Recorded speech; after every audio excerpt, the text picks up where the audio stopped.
ਵਾਹਿਗੁਰੂ ਜੀ ਕਾ ਖਾਲਸਾ ਵਾਹਿਗੁਰੂ ਜੀ ਕੀ ਫਤਿਹ। ਧੰਨ ਧੰਨ ਸ੍ਰੀ ਗੁਰੂ ਗੋਬਿੰਦ ਸਿੰਘ ਸਾਹਿਬ ਜੀ ਸਭ ਠਾਈ ਹੋਏ ਸਹਾਈ। ਆਗੇ ਸਾਖੀ ਪੰਜਵੀਂ ਚੱਲੀ। ਗੁਰੂ ਸੱਚਾ ਪਾਤਸ਼ਾਹ ਕੇਸਗੜ੍ਹ ਵਿਖੇ ਦੀਵਾਨ लगाकर सोढ़ी पातशाह बैठा। सिख काल वश हुआ। सिखनी ने शास्त्र कथा सुनी सी। सती होने का महात्म बहुत है। गुरां पास आखन लगी, हे पातशाह मैं सती होवनी हाँ। सतगुरु जी बचन कीता, हे सिखणीए देखी सती ना हुई आत्मा घात होवेगा। विधवा संतोख रखे तां बड़ा पुण्य है। जे संतोख ना रखे ते सिख नाल आनंद पढ़ा लवे तां सिखनी आग्या मानकर सती ना हुई। सिख दा संस्कार कीता। जपजी साहिब दा पाठ कर, मारू दी वार पढ़ी, कीर्तन सोहला पढ़कर अरदास कर, कड़ा प्रसाद वरताए, सिखा विखे प्रसाद पाया। शर्म मर्यादा सतगुरां थी सुनी। अर संगत ने पूछया, हे दीनानाथ गुरु जी असां कथा विच सुनिया है कि सती अपने पति 7,000 वर्ष सुर्ग भोगती है। हुण आपने किस तरह आग्या दी है? गुरां हुक्म कीता, जो सिख सिखनी दोनों साडा मंत्र पढ़नगे अर खंडे दा अमृत छकणगे ਉਹ ਮਾਤ ਲੋਕ स्वर्ग लोक फिर बैकुंठ लोक विखे सुख भोगणगे। अपने पितरां का उद्धार करनगे। जेड़ी सिखनी खंडे दा अमृत ना छकेगी ਉਹ सिखा नालों अकाल पुरख दी दरगाहे विछुड़ जाएगी। सुन्नत जनेऊ नाही अर निगुरी रखदे हन तां गति नहीं हुंदी। गुरां बचन कीता, सिंह धर्म में खंडे का अमृत ही संस्कार गुरु है। हिंदू तुर्क दोनों स्त्री को संस्कार नहीं करते। सिंह प्रसन्न होए सुनकर अते अर्ज करी तां सच्चे पातशाह सिखां दी बेनती मनकर मंत्रों से अमृत को लगे तैयार करन खंडे नाल। श्री मुखवाक पातशाही 10वीं सवैये। श्रावक सुध समूह सिधान के देख फिरो कर जोग जति के। सूर सुरादन सुध सुधादिक संत समूह अनेक मति के। सारे ही देश को देख रहे हो मत को न देखिए तो प्राण पति के। श्री भगवान की पाए कृपा होते एक रति बिन एक रति के। माते मतंग जरे जर संग अनूप उतंग सुरंग सवारी। कोट तुरंग कुरंग से कूदत पौन के गौन को जात निवारे। पारी पुजान के पूप पली बिद न्यावत शीस न जात बिचारे। एते पए तो कहा पए पूपत अंत को नांगे ही पाए पधारे। जीत फिरे सब देश दिसान को बाजत टोल मृदंग नगारे। गुंजत गूढ़ गजान के सुंदर संत ही है राज हजारे। पूत पविक पवन के पूपत कौन गनय नहीं जात बिचारे। श्रीपत श्री भगवान भजे बिन अंत को अंत के ताम सिधारे। तीरथ नान दया दम दम सो संजम नेम अनेक दुख है। वेद पुराण कतेब कुरान जमीन जबान सबान के पेख है। पौन आहार जति जत तार सबै सो विचार हजारत देख है। श्री भगवान भजे बिन पूपत एक रति बिन एक न लिख है। शुद्ध सिपाह दुरंत दुबासो साज सुना दुर्जान दलेंगे। भारी गुमान परे मन में कर पर्वत पंख हले न हलेंगे। तोर अरीन मरोर मवासन माते मतंगन मान मलेंगे। श्रीपत श्री भगवान कृपा बिन त्याग जहान निदान चलेंगे। वीर अपार बड़े बरियार अभिचार है सार की तार बछैया। तोरत देश मलिंद मवासन माते जान के मान मलैया। गाड़े गड़ान को तोड़न हार तो बातन ही चक चार लवैया। साहेब श्री सबको सिर नायक जाचिक अनेक सो एक दिवैया। दानव देव फनिंदन साचर पूत पविक पवान जपेंगे। जीव जिते जल में थल में पल ही पल में सब थाप ठपेंगे। उन प्रतापन बाढ़ जैतुन पापन के भो उंज खपेंगे। साध समूह प्रसन्न फिरै जग सत्तर सबै अवलोक चपेंगे। मानव इंद्र गजिंदर नरादक जौन त्रिलोक को राज करेंगे। कोट स्नान गजादिक दान अनेक स्वयंवर साज भरेंगे। ब्रह्म महेश्वर बिसन सचीपत अंत फसे जम फास परेंगे। जे नर सिरी पत के परस है, पगते नर फेर न देह तरेंगे। कहा भयो जो दो लोचन मूंद कै बैठ रहे बक ध्यान लगायो। नहात फिरियो लिए सात समुद्रन, लोक गयो पर लोक गवायो। बास कियो बख्यान सो बैठ के, ऐसे ही ऐसे सो बैस बतायो। साच कहूँ सुन लेहो सब है, जिन प्रेम कियो तिन ही प्रभ पायो। काहू लै पाहन पूज तरयो, सिर काहू लै लिंग गरे लटकायो। काहू लखे हरबाची दिशा में, काहू पछा को शीस निवायो। को बुतान को पूजत है, पस को मृतान को पूजन तायो। कूर किरिया उर्जियो सब ही, जग श्री भगवान को भेद न पायो। ਇਹ ਮੰਤਰ ਪੜ੍ਹ ਕੇ ਅੰਮ੍ਰਿਤ ਤਿਆਰ ਕੀਤਾ। 1756 ਵੈਸਾਖੋ ਇੱਕ ਸਾਰੀ ਸਿੱਖੀ ਸੰਯੁਕਤ ਸਮੂਹ ਸਿੱਖੜੀਆਂ ਨੂੰ ਸ਼੍ਰੀ ਕਲਗੀਧਰ ਜੀ ਨੇ ਅੰਮ੍ਰਿਤ ਛਕਾਇਆ। ਉਸੇ ਵੇਲੇ ਮਲੇਛ ਮੌਨਾ ਦੂਰ ਹੋ ਗਈ। ਸਿੰਘ ਸਜੇ ਫਤਿਹ ਸ਼੍ਰੀ ਵਾਹਿਗੁਰੂ ਜੀ ਕੀ ਗਜਾਈ। ਹੁਕਮ ਦਿੱਤਾ ਸਭ ਸੰਗਤ ਸੰਤ ਖਾਲਸਾ ਨਰ ਨਾਰੀ ਅੰਮ੍ਰਿਤ ਛਕੋ। गुरु सच्चे पातशाह कलगीधर पंथ के वाली जगत गुरु जी ने केसगढ़ खलोई के सारी संगत को अमृत छका के तारिया। हुक्म दिता ਸਿੰਘੋ जैसे शरीर के सब अंग ਹਨ तैसे ही ये सब रोम ਹਨ।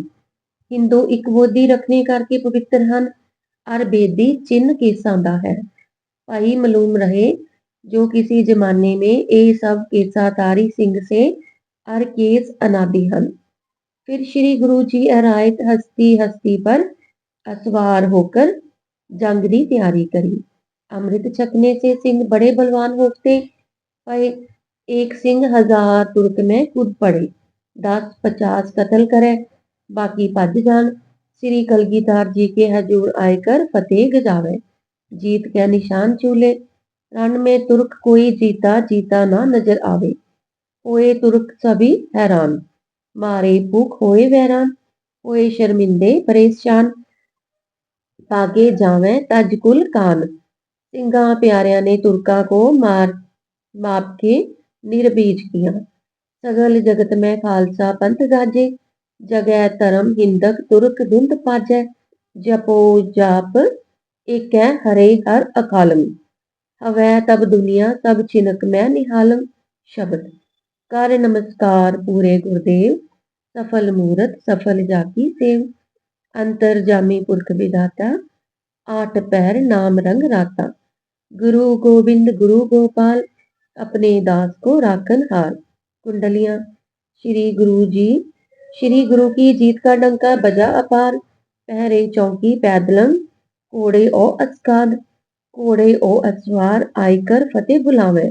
वाहेगुरु की जीत तुरक की हार सुनावे। सिंह इकत्तर होए क्या मन में करे विचार, अमृत छकदे सार ही हम होए होशियार। श्री गुरु जी ने अमृत तैयार करके रखिया तां किते दो चिड़िया ने चुंझ भर के छक लिया और आपस में लड़ मरिया। ये वार्ता माता जी ने देखी। उसी वक्त पतासे लेकर अमृत दे विच पाए। पुण्य सिंह आपस विखे प्रीत रखने लगे। पर जल सिंह शेर ते बघियाड़ को रण में छड्या सै। ललकारे तब जंग करनगे पारे, बिना आई थे कोई नहीं मारे। जब काल का समा आंदा है, घर बैठे ही मर जाते हैं। पहना राखो तेग की तार ही चखो। ता श्री गुरु कलगीधर जी प्रसन्न होके बचन किया, 5000 रुपए की रसद का कड़ा प्रसाद सजाओ। अकाल पुरख के अरदास कर तुर्क की हार मनाओ। कड़ा प्रसाद खुशी में बरताओ, संतोख से खाओ। तुर्क हैरान हुए, सोचन लगे सारी फौज साडी मारी गई, बड़ा जुल्म हुआ। तब औरंगजेब बादशाह ने नजूमी को बुलाकर पूछा, क्या सबब है? मेरी हार हुई है और हिंदुओं के गुरु की जीत हुई, और हमने सुना है कि सिखा को गुरु अमृत छकाउंदा है अते आखदा है तुसी किसी से ना डरो। और सिंहों का गुरु बड़े जोर में आया है और कहता है कि 1.25 लाख से एक लड़ाऊं। और सिखा को सिंह कहन लग पे हैं, सिंह सभी मुल्क लेवेंगे, राज होवेंगे। जंगल बूटे विच सिंह करन पुकार, सत जयकार ऐसी बातों सिखां का गुरु आखदा है, कुछ अकल काम नहीं करती। अब तुसी बताओ अमृत किसनों आखदे हन? मेरे को बड़ी चिंता लगी हुई है। नजूमिया ने आख्या कि भले पनै जिसको तुम आबे हयात कहंदे हो, उसका नाम हिंदी जबान विच अमृत है। बादशाह सुन के हैरान होया कि अब सिख मुझे जेर करनगे, ये मरने से ना डरनगे, छेती जंग करनगे। जिन्ना ने गुरु पास आबे हयात है, तुरक मन में जान गया, अब साडी गर्दश उड़ेगी। ऐसे विचार मन में रती सारी रात ही नींद नहीं पड़ी। इधर श्री गुरु महाराज जी दीवान लगा बैठे, आसा दी वार रागियां लई आनंद पढ़ अरदास करी, कड़ा प्रसाद वरताया। एक सिंह ने हाथ जोड़ अरदास करी, सच्चे पातशाह, ਜਿਹੜੀਆਂ ਸਿੱਖਣੀਆਂ ਅੰਮ੍ਰਿਤ ਨਹੀਂ ਛਕਦੀਆਂ ਉਹਨਾਂ ਦਾ ਕੀ ਹਾਲ ਹੈ? ਗੁਰੂ ਜੀ ਬਚਨ ਕੀਤਾ, ਇਹ ਸਿੱਖਾ ਉਹ ਆਪਣੇ ਪਤੀ ਸਾਥ ਪ੍ਰੀਤ ਨਹੀਂ ਰੱਖਦੀਆਂ, ਦਿਲੋਂ ਬੇਮੁਖ ਹਨ। ਇਹੋ ਜਿਹੀਆਂ ਪਿਛਲੇ ਜਨਮ ਤੁਰਕਾਂ ਦੀਆਂ ਧੀਆਂ ਸਨ।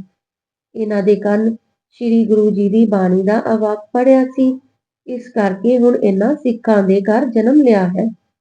ਮੁਸਲਮਾਨ ਹਿੰਦੂ ਮਤੇ ਕੀ ਪਹਿਲੇ ਕੰਘੀ ਬਣਾਈ ਸੀ, ਹੁਣ ਸ੍ਰੀ ਗੁਰੂ ਗੋਬਿੰਦ ਸਿੰਘ ਜੀ ਦੇ ਹੁਕਮ ਨਾਲ ਕੰਘਾ ਪੈਦਾ ਹੋਇਆ। ਸਿੰਘ ਪੰਥ ਵਾਸਤੇ ਨੀਵੀਂ ਪਿੱਠ ਵਾਲੀ ਕੰਘੀ ਰੱਖਣੀ ਦੋਸ਼ ਹੈ।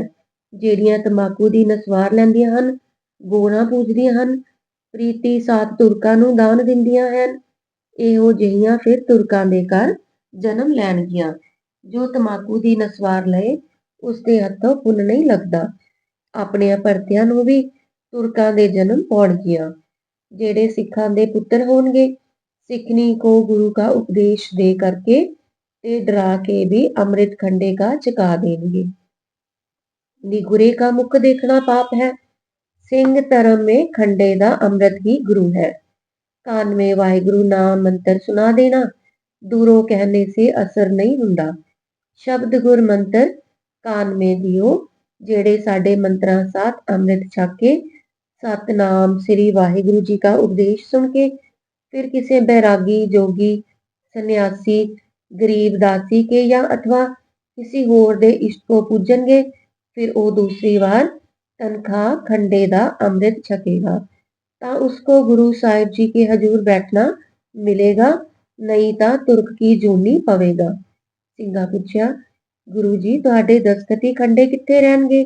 गुरु जी बचन कीता, हर साल श्री गुरु साहिब जी दे पास रहणगे।